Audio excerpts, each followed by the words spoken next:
amazing instrument. It has developed into an incredible voice in today's music.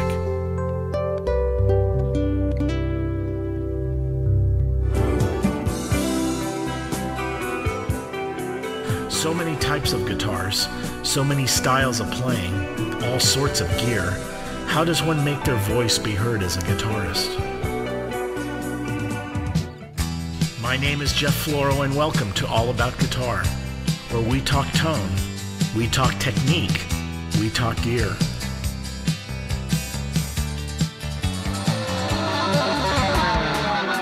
Where we discover how we can become better musicians in a world of constantly changing technologies. Where we take a good look at everything guitar, and sometimes not exactly guitar, but just as important, so we can be more successful as a musician in today's music scene. So sit back and relax, and let's explore all about guitar.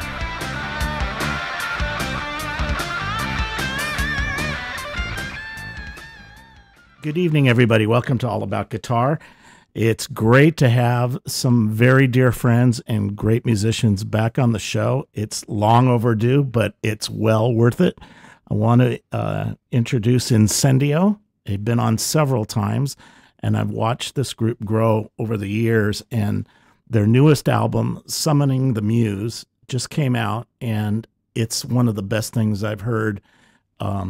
What they're doing musically, arrangement-wise, orchestration-wise, besides the guitar playing, which is always fantastic, and the tones, the colors, the expansion of the instruments, and pushing the gambit in terms of style, not just staying in one place, but exploring other areas. I think this album is a very significant album. So JP, Jim Stubblefield, Tim Curle, and Liza, and hiding in the corner, I put him in the corner because he's a bad guy, Ron Herbrand.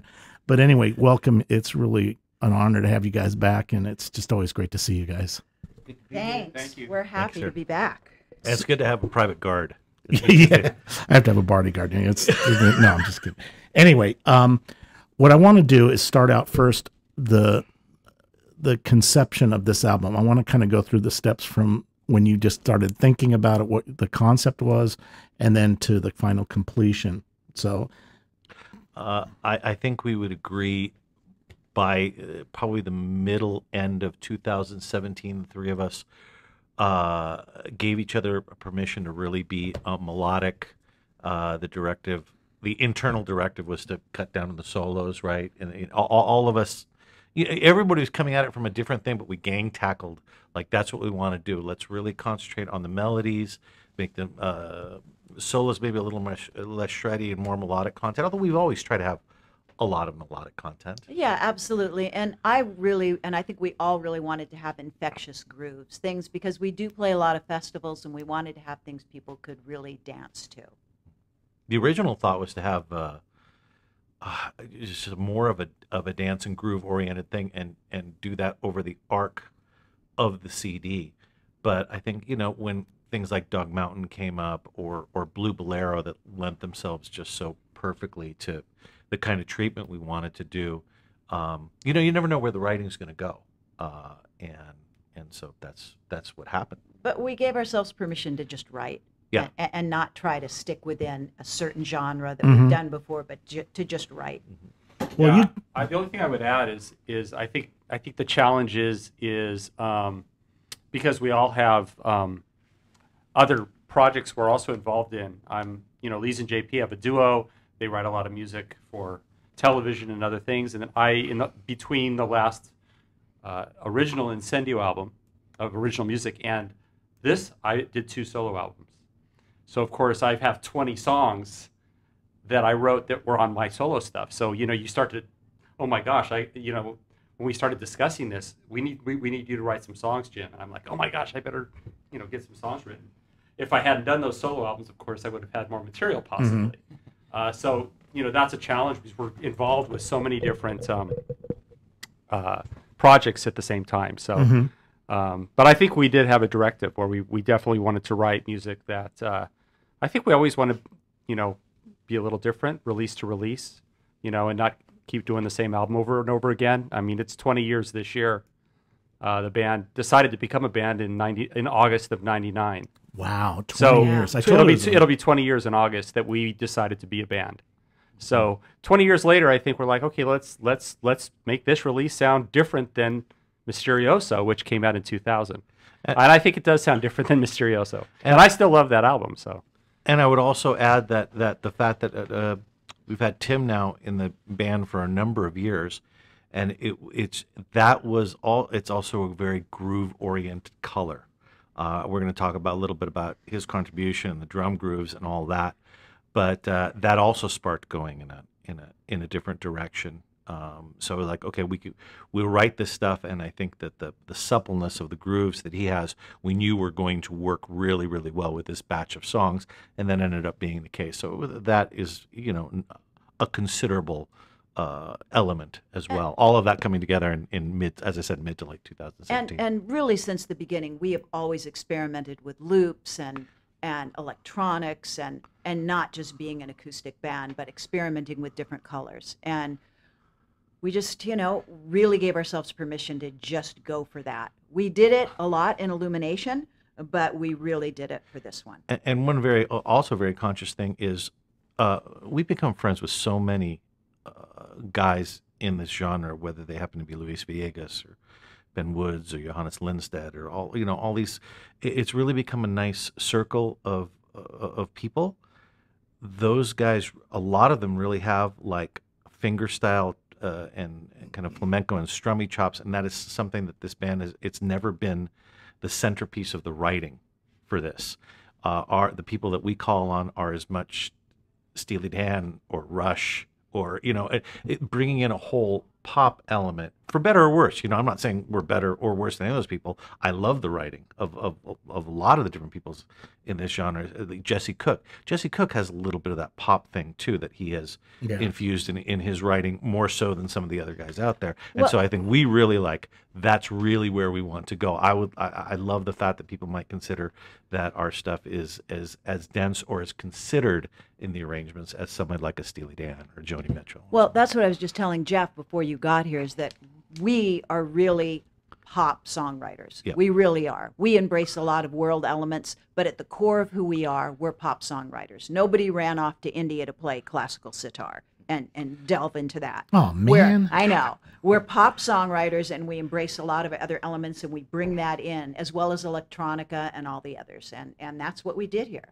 Well, I noticed that on this album, especially, the synth work is just amazing, and in the colors that you're using. But we were talking also before the show, I was talking to Jim, you guys and this group of people that you've known, Eric and Dan and all those guys. Dan Sisto, sure.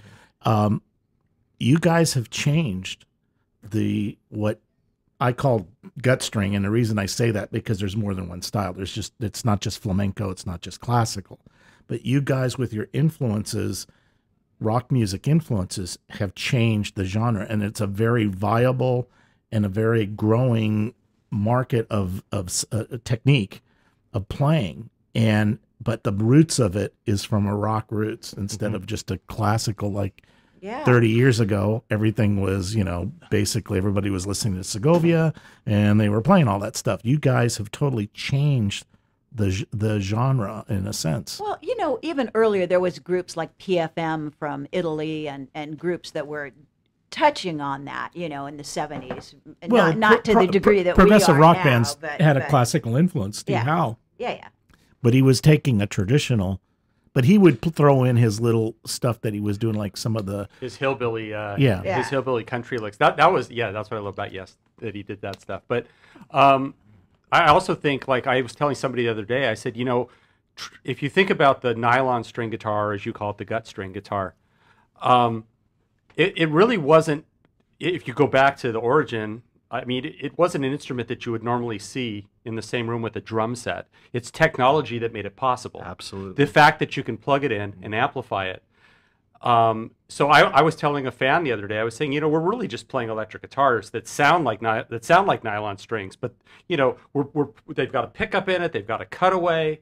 We're playing with a rock attitude, and now we're using electric guitars a lot live, and we're using lots of synthesizers, but at its core, the marriage we're making with all these different musical elements, a lot of it is because technology allows it.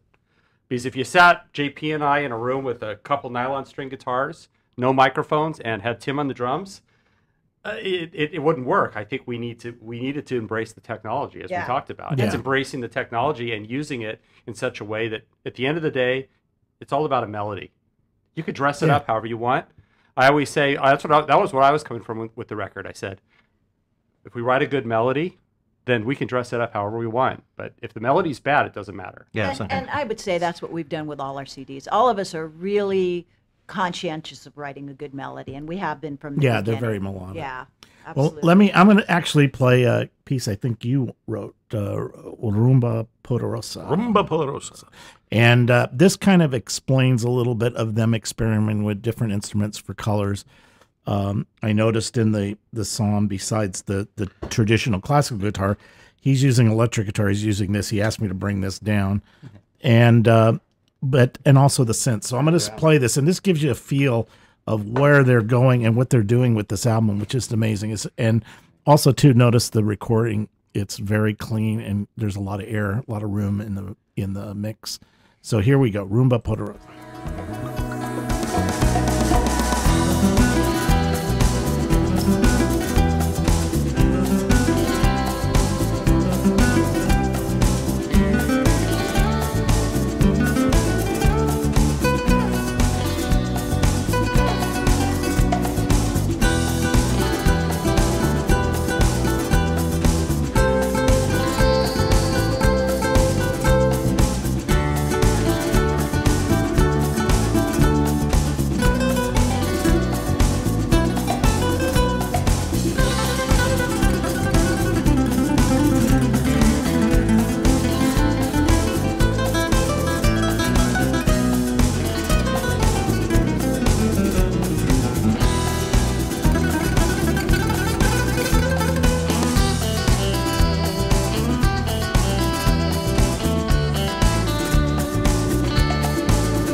I think that's a good demonstration of just the different types of colors and what you're doing in the songs. They're much more orchestrated, even though you're using a lot of guitars, but it's orchestrated. Everything comes in, things come in, come out. And that's interesting. I love the twang out of that. And that was a plug-in, right? It was a Motu guitar plug-in, using their guitar room and all that. A lot of the electrics on this album were in the box. There are one or two that weren't. We'll get to those. But obviously played on a real guitar. Yeah. Yeah. It's not a synthesizer. No. But I mean, that sound that he got, that's a pretty super. It was I think a Vox, like an AC30 sound, played around with the room distance and all that. And that was something that was really deliberate. We really wanted to and we do it live now. We do almost not every song, but there's always one of us playing nylon and the other playing electric. Yeah, so on that song, I played the nylon string and he played the electric, and you have that kind of spaghetti western twang guitar against the nylon string, which, And it's so fun, and people love it live too. It's just a great. How do you do all color. the keyboards? We just live. You mean? We break them down to a track and put them in a sequencer. Run a separate track to Tim, and he does it. And it's so funny because I was tearing my hair out over the last 6 months to find out how to do this. And once I kind of started, and okay, this is the direction to go, I found all these videos that explained everything. It was and it was good because on the one hand it indicated, okay, we're going in the right direction. On the other hand, oh my gosh, I wish I'd seen this 6 months ago. Because the thing was always, a lot of people are running like stuff off the iPhone. They're running one channel mono to the house and another channel with a click. And we definitely wanted stereo and spatialization in the tracks. So that requires you to have you know, a separate thing. We try to run that off a phone, and it's just not quite there yet. So manufacturers get on it. There are kind of workarounds, but doing it the way we're doing it now, using digital form, I'm sure you could use Pro Tools or whatever. But the other part of the synthesizers was we're big Spectrasonics. All of us are big Omnisphere fans. Have been for years, of the whole Spectrasonic suite, And doing a lot of Stylus, doing a demos lot and on Stylus. Stylus, Trillion, a lot of Keyscape on this album. So all four of their main things are used quite a bit here. Rob Papin synths and some definitely Motu MX4. And the only other thing I can say about that is that because we are not keyboardists, when I usually hear something, especially from a long-term keyboardist, they're like, well, I've got my FM sounds, and I've got my D50s, and I've got all, you know, all these things of the last 30 years of sounds, or PPG or whatever.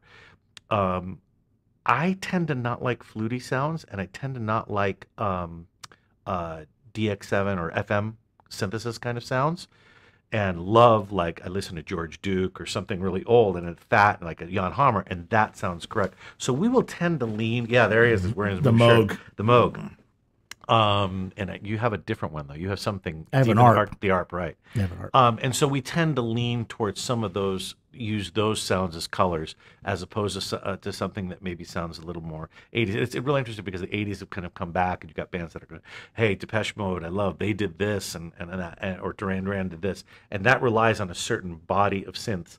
And I didn't listen or like those bands, so I won't tend to contribute some of those tones. Liza is broader in some of her tastes, and we'll pull out some different scents like that. I think Jim is probably a little closer to the things I like in some of those flavors, because some of the flavors that he had on the demos we brought over to the songs, you know, in Ruma Poderosa and Yeah. and Well, at least High Tide. I just work my way through things until I find something I like.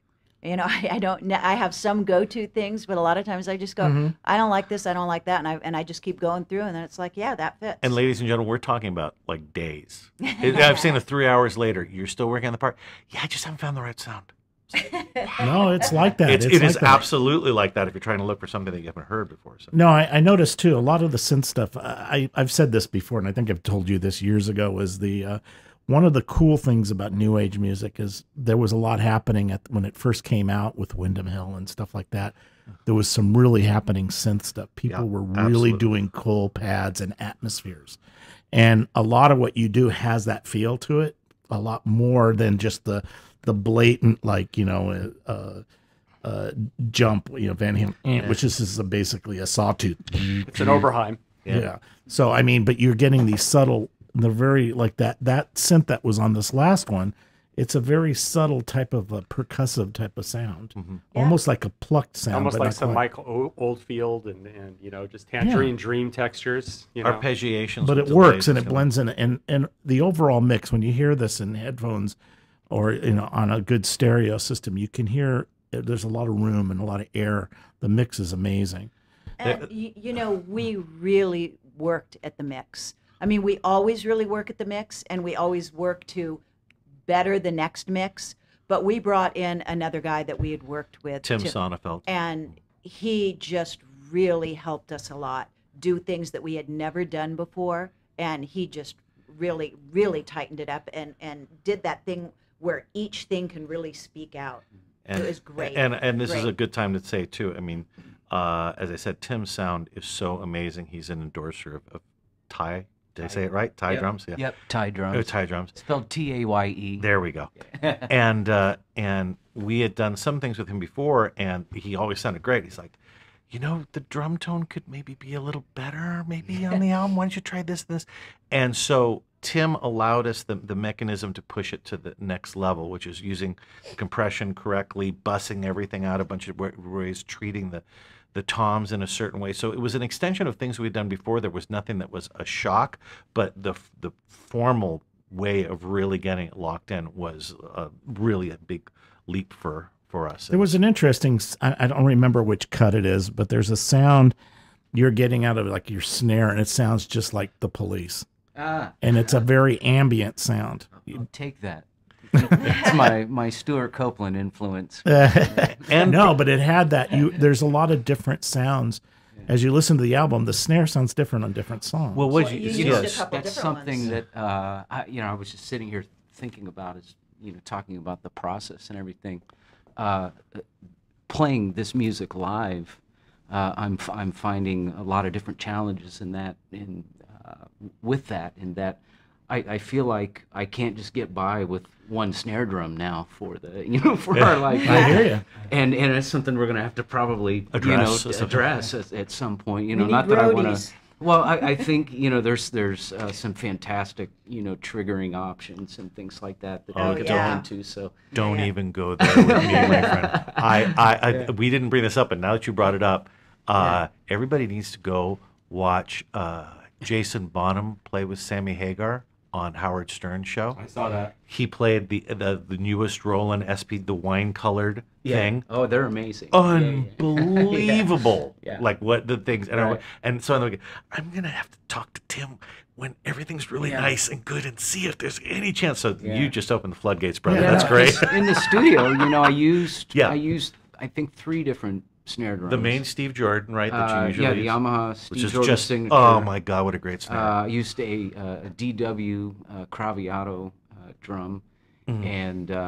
and also a Yamaha Piccolo, a 4-inch Yeah. 4x14 Piccolo, and that might be the one. That might be you that might be sound. talking Well, about. I mean, Bruford was doing that too, where he would have samples, and then he would use the snare when he would do his traditional stuff, Right, but he yeah, would get that exactly. sample of that one snare that just hit you in the face, Right. and he would just, it was great. And a big shout out to Billy Sullivan where we recorded the drums. He just did absolutely. such a great job for us, and Yes. then we brought everything back into our studio and did everything else there. Was it But he was was great. it open? Did he pull the mics back, or were you pretty close, Mike? He well, did he had both. everything close mic'd and also And some really nice. So Yeah. you were mics playing with and- the room. That's the Yeah, room. yeah, there. absolutely. Yeah, Now, he's- let me ask you this, and then I'm going to play. The next clip I'm going to play is the orchestration one, Morning in Maui.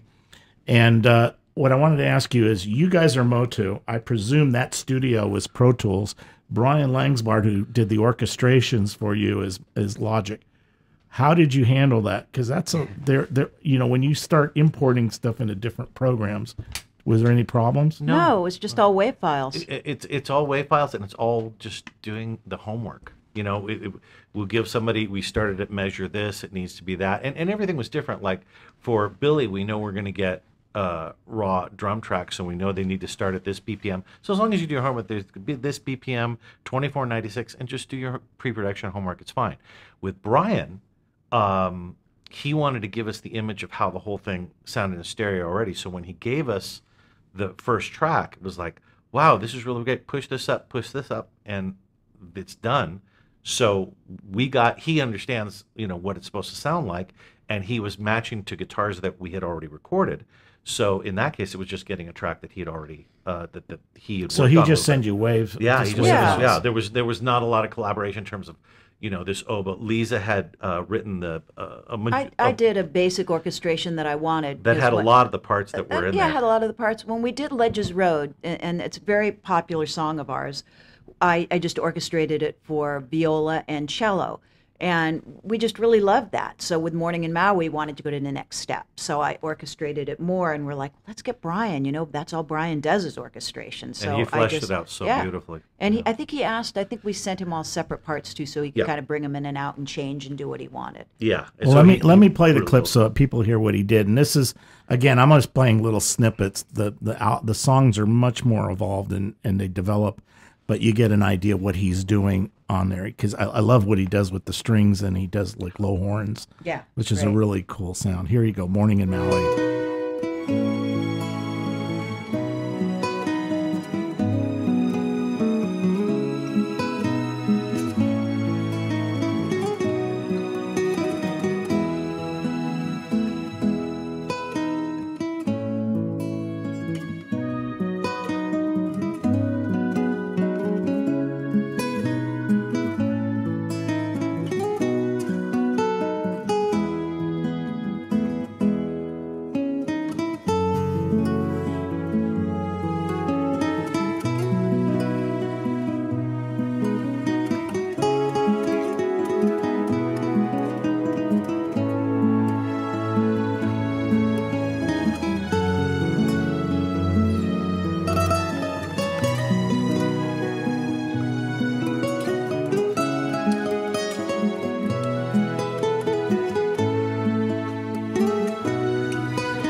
those swells where he's doing there. He's got the strings, and then he has horns. There's horns in there. That's And he's just a got great them sound. in the kind of correct stereo field. Yeah, thing. he can That's, hear the the English horn way in Yeah, the yeah. corner in the back. He has the It's depth. interesting when I heard it. It's like, because I love the Carpenters and some of the orchestrations. I was like, that's kind of like the Carpenters would do on this one song. Oh, that's so cool. Yeah, Yeah. We're huge Carpenters fans, so that's Yeah. it's bringing it all in. And I would be remiss in not saying that in my formative years at high school, as many of you probably know, I've known Jeff for a very long time.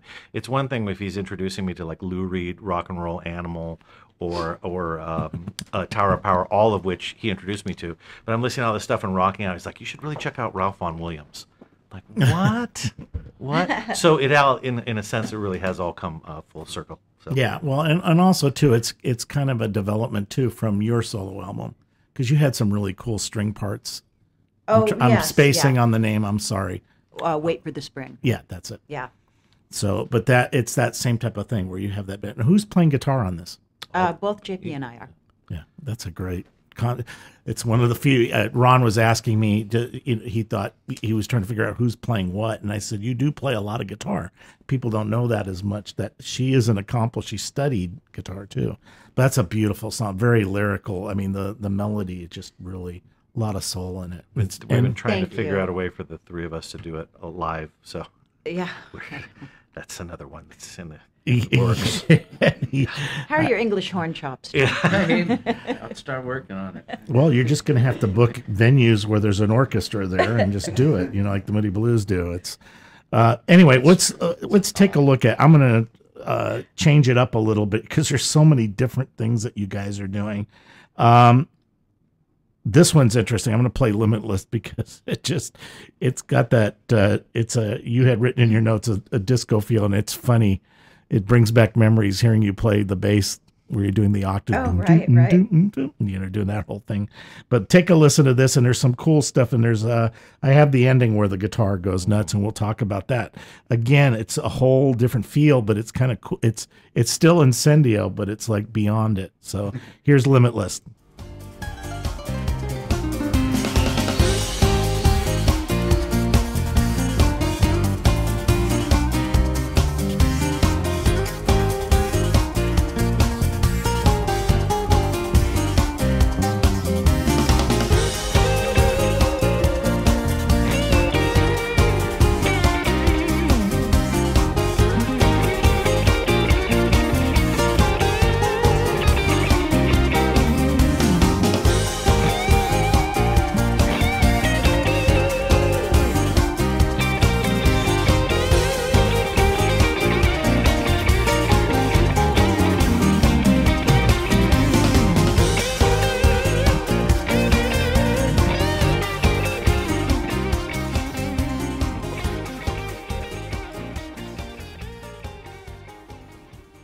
That was fun. Fun little So what are you jam. using on that? Tell me what you're doing there. Well, we did our standard guitar approach. Liza played bass, and he's just the groove monster here. Tim, just killing it. And then, very truthfully, we think disco and Studio 54 and a lot of our dear friends in the LGBTQ community. I was thinking all those things and the celebration and all of that kind of came to bear. And what I never hear in any of that kind of disco stuff is a blues solo.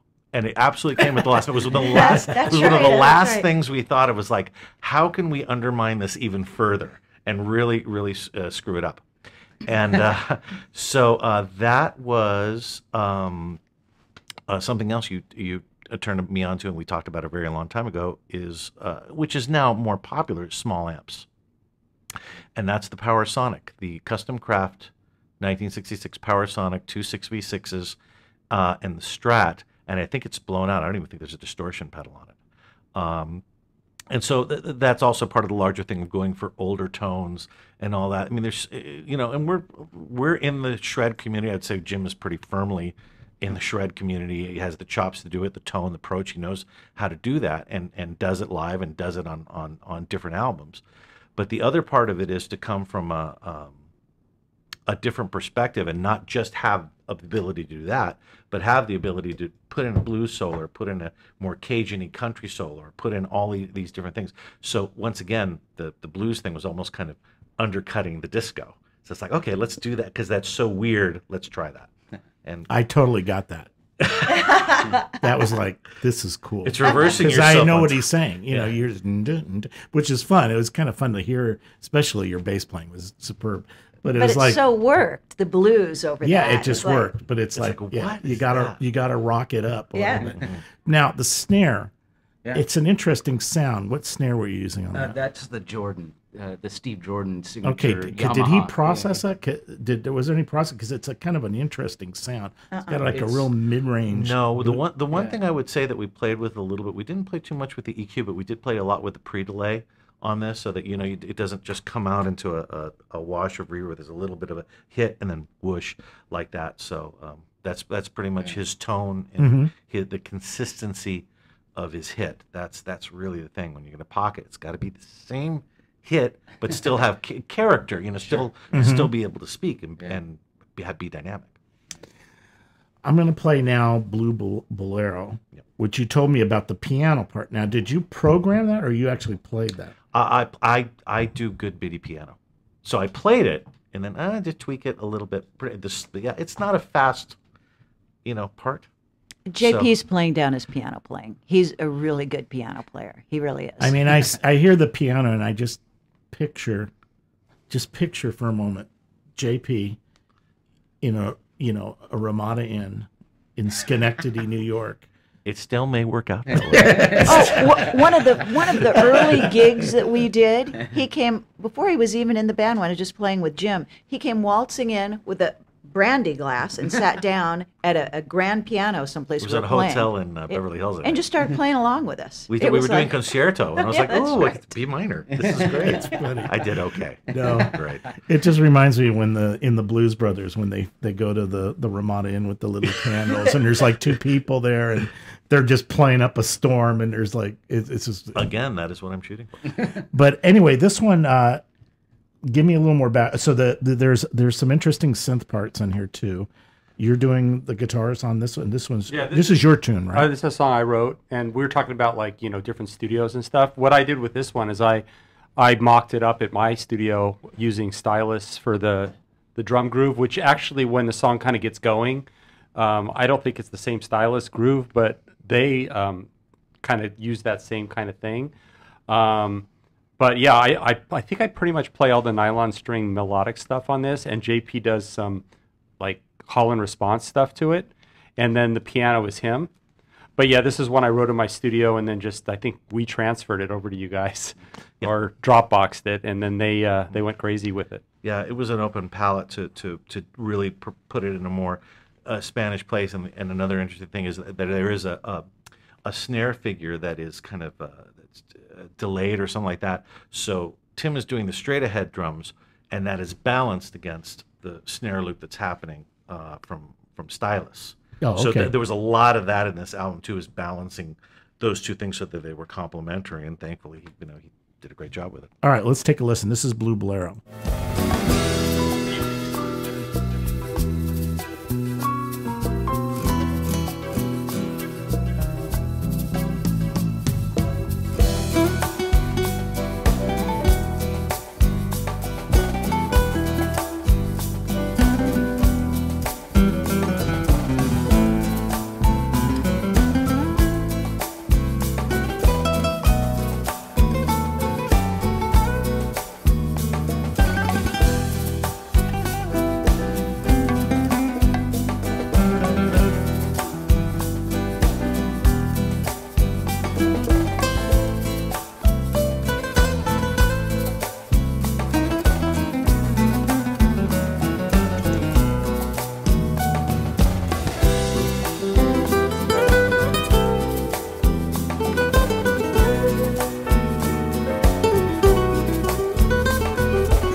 the piano comping is really cool. You're doing little things in and around it. That was really cool. And then there's a synth thing that goes blum, blum, blum, blum.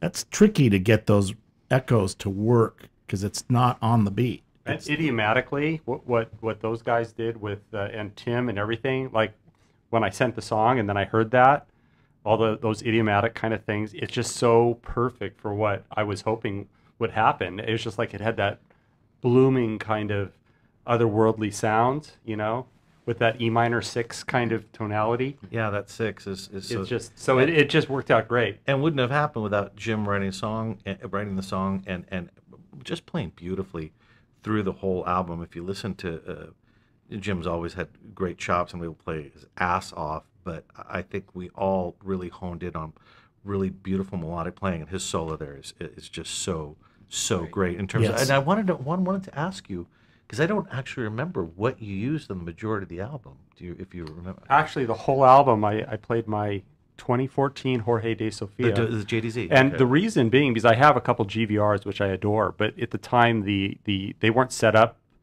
The action was a little high. There were just little things that subsequent to that I fixed. But also with the JDZ, it's a Florentine cutaway with an extended fretboard. So the fretboard goes longer than most nylon strings. It actually juts out over the sound hole, and it allowed me to get really high up and stay in tune. Because that's what happens a lot with nylon string guitars. When you start going above the 12th fret, it starts to get a little wonky tuning wise, and that guitar, just for whatever reason, it's real stable all the way up. Boom. Mm-hmm. Yeah. And it's not as loud as my other guitars, but it's with that Florentine cutaway, and I can get really high up, and I just used it the whole record. Now, are you miking that guitar? Or Oh no, it's mic'd. We don't do any direct. No direct. No. I mean, we use lots of electric guitars, but when we record acoustic guitars, it's always a mic. Yeah, no, that guitar is a beautiful sounding guitar. And I do want to say one interesting thing for people listening and hearing. I haven't heard this in a while in the acoustics, and you can hear Jim. I'm pretty sure, I may be wrong, but I think Jim's guitar is in stereo, and I think mine. You recorded in stereo, yeah. But mine is in mono. And so you go, okay, well, don't you want everything in stereo? And you go, well, no, because you have this beautiful wide field at Jim, and then it comes back to me, and it's central, and it shifts the tone. You don't know why it sounds different, but it does. I mean, my guitar is still airy and stuff like that. So it draws in the ear and goes, there's been a subtle change, even though it's also a nylon string. The tone sounds you know what? somewhat and similar. I notice it on that song, and I also notice it on High Tide, because we alternate the melodies. Like, because my guitar is Brazilian rosewood and is a spruce top, and yours, I think, was a spruce top with cypress. Mm-hmm. You can hear, even though obviously we stylistically play different, there's a tonal difference to the guitars. And I'm like, it's really cool. You can hear the difference in tone. Like, if you really listen, you can say, my guitar has a little kind of a wider mid-range, and yours is a little more toppy.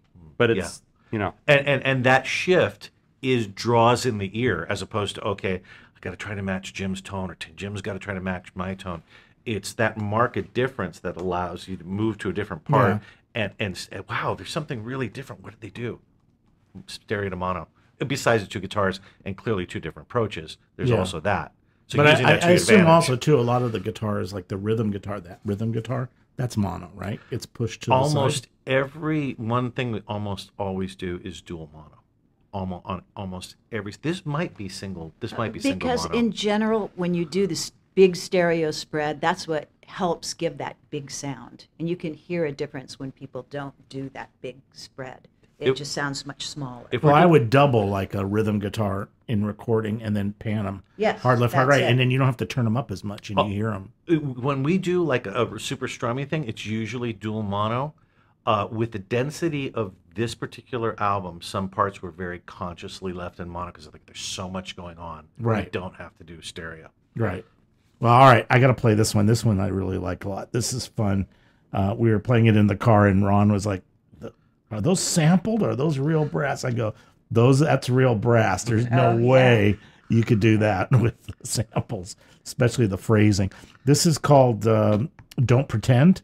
And I'll let you explain this after I play it. But check this out. And there's an interesting guitar lead at the end on this one, too.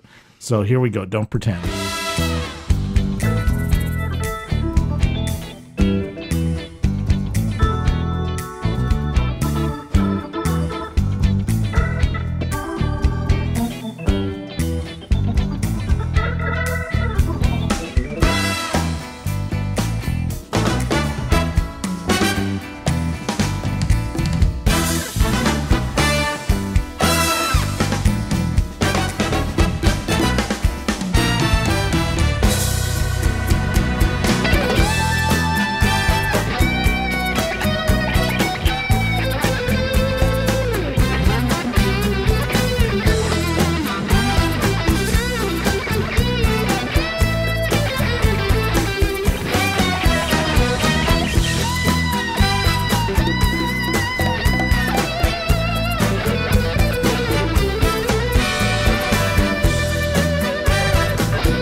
great drum breaks. Thank you. That is just awesome. Badass. She just Yeah. kills it. And that was all written out, right? You had to write. You had to read that, right, to get all that. No, that was, I don't know. I went through it.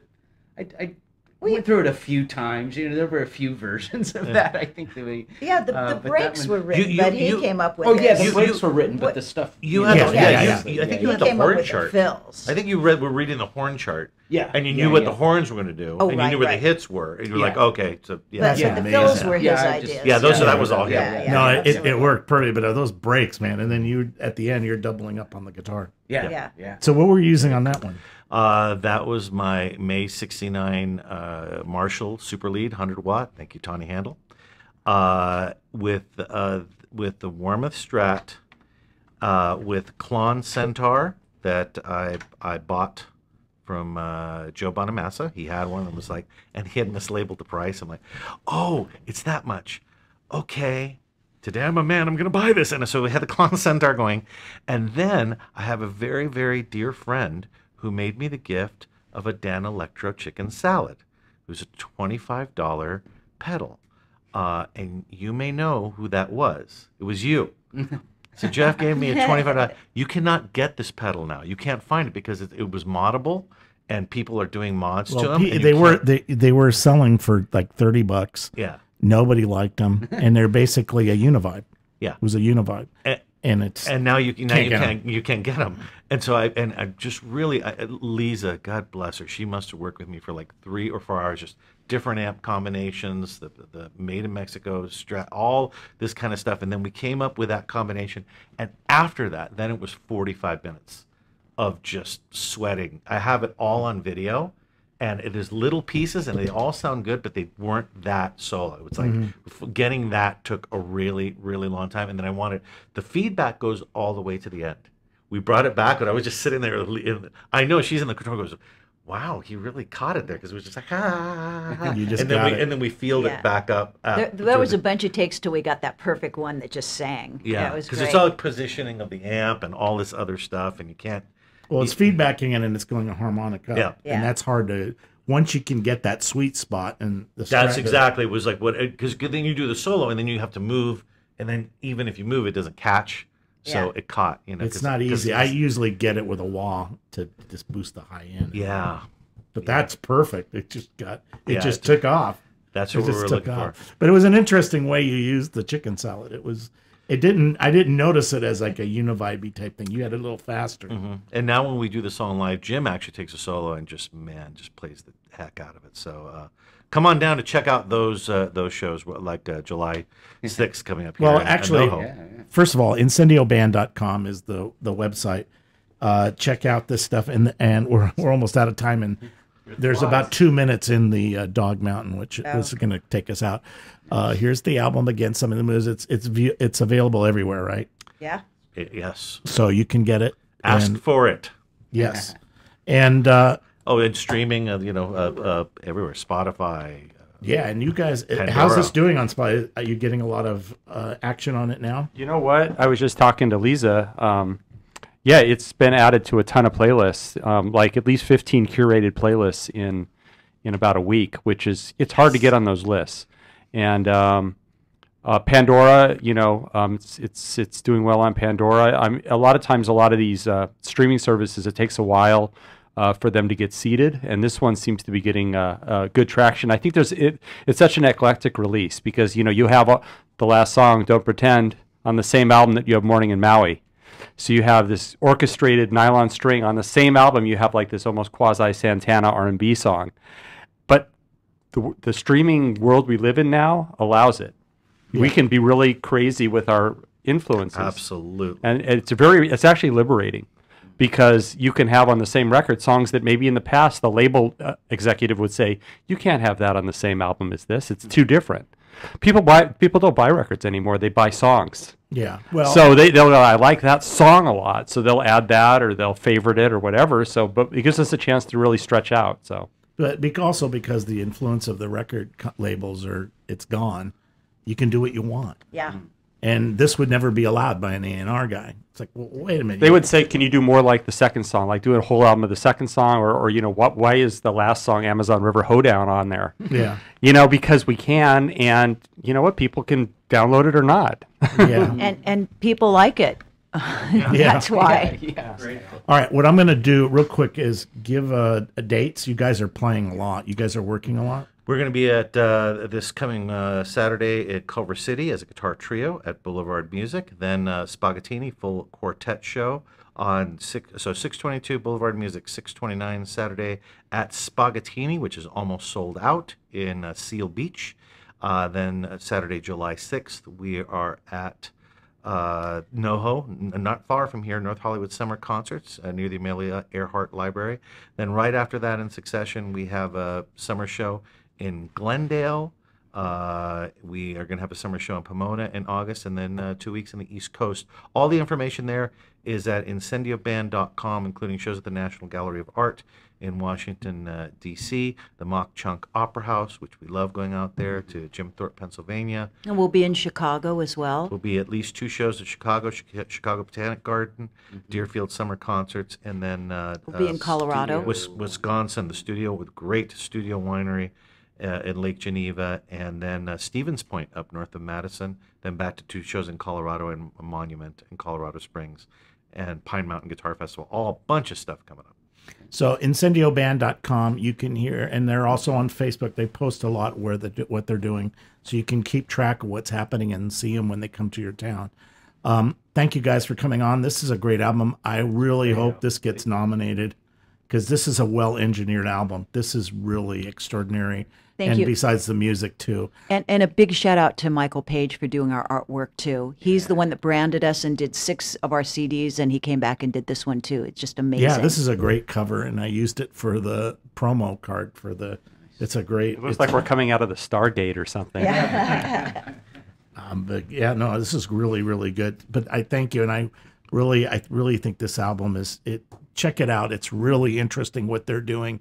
There's a lot of cool things you can learn in terms of subtlety and arrangement and the parts and tone. You guys really have it down, and even down to the snares. Those are great. And it's just a great album. We don't have time to play the Hoedown, which I wanted to play, but you'll have to go buy the album and check that out. We're going to play Dog Mountain real quick. There's a bunch of interesting guitars on this one. You're using, if I'm correct, the Mexican Strat, the Reverend Telly, very consciously trying to emulate kind of the wall of chugging guitars that were on Won't Back Down by Tom Petty, which is also not the first thing you think of when you do Spanish guitar. So there's another influence of bringing that to bear, staying relatively sparse. So a lot of electric, a lot of different stuff on it. And then you're using that, you're in a plug-in, right? Amplitude? Yeah, this is Amplitude. And then you're using this acoustic guitar is great. I heard this. I'm like, what is this? It's a 65 Gibson. The 65. I've never heard of a country western. I think it was their least expensive model. It's a country western. And then I think the other really beautiful part is Jim just did some very simple, beautiful arpeggios in the second chorus. There's all sorts of different parts that are popping up. Yeah, it's really a beautiful, just a really cool song. So anyway, take a listen to this. It's really good. Get this album, Summoning the Muse. It's really great. Love you guys. Thank you for coming down. It's just always good to have you here. And in the fall, we'll probably try to drag Jim in with Eric later, hopefully, if I can get a date locked. So, and anyway, here is Dog Mountain. Thank you guys. Have a great week. We'll see you next week.